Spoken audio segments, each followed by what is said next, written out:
ഡ്രോയിങ്ങിന്റെ this is from Neil and this sketchbook is from Bal. The sketchbook. Thank you. And one more thing is there. Oh la la. Did you know that? ഒരു സാധനം ഗിഫ്റ്റായിട്ട് കിട്ടിയാൽ പിന്നെ നമ്മൾ വെച്ച് താമസിക്കാൻ പാടില്ല. അപ്പം തന്നെ വരച്ചു എൻ്റെ ഫുൾ കഴിവങ്ങ് വെളിയിലേക്ക് എടുത്തിട്ട്. പിന്നെ ഇത് ഞാൻ ബാലിന് സർപ്രൈസായിട്ട്, ബാലിന് കാരണം ഒരിക്കലും ഇങ്ങനെ ബാത്തപ്പിലിരുന്ന് ഒന്ന് സമാധാനത്തിൽ എന്തെങ്കിലും വീഡിയോ ഒക്കെ കണ്ട് ഇങ്ങനെ ചുമ്മാ ചില്ല് ചെയ്യാനൊന്നും പറ്റലേ ഇല്ല. അതുകൊണ്ട് ഞാനൊരു സർപ്രൈസായിട്ട് ഇതൊക്കെ സെറ്റ് ചെയ്ത് കൊടുത്തിട്ട് ഓനെ വിളിച്ചുകൊണ്ട് വന്നപ്പോൾ ബ്ലഡി ഫുൾ പറഞ്ഞെന്താ അറിയോ, നീ സത്യം പറ, ഞാൻ കുളിക്കാൻ മടിയുള്ളത് കൊണ്ട് ഇത് നീ മനഃപൂർവ്വം ചെയ്തതല്ലേ എന്നാണോ ചോദിക്കുന്നത്.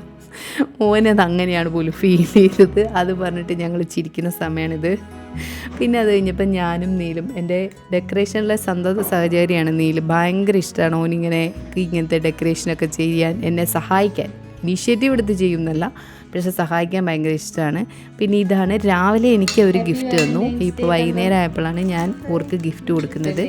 ചെറിയ ചെറിയ ഗിഫ്റ്റുകൾ കേട്ടോ, വലിയ കാര്യമായിട്ടുള്ള ഗിഫ്റ്റുകളൊന്നും അല്ലെങ്കിലും ഇങ്ങനെ സെലിബ്രേറ്റ് ചെയ്യാൻ എനിക്ക് ഭയങ്കര ഇഷ്ടമാണ് കേട്ടോ. അതിപ്പം വാലൻറ്റൈൻസ് ഡേ എന്നല്ല, എന്ത് സെലിബ്രേഷനും മിസ്സാക്കാണ്ട് ഇങ്ങനെ കുറേ മെമ്മറീസ് ഉണ്ടാക്കണം. കാരണം എനിക്ക് ഈ മെമ്മറീസൊക്കെയാണ് എനിക്ക് അത്ര പ്രഷ്യസ് ആയിട്ടുള്ള കാര്യങ്ങൾ. അതുകൊണ്ട് ഞാനിതൊക്കെ വീണ്ടും ഞാൻ പറയുന്നു, ഇതൊരു വാലന്റൈൻസ് ഡേ ആയതുകൊണ്ടല്ല, എനിക്ക് മെമ്മറീസ് ക്രിയേറ്റ് ചെയ്യാൻ ഇഷ്ടമുള്ളത് കൊണ്ട് ഞാൻ ഉണ്ടാക്കിയെടുത്ത കുറേ മെമ്മറീസ്.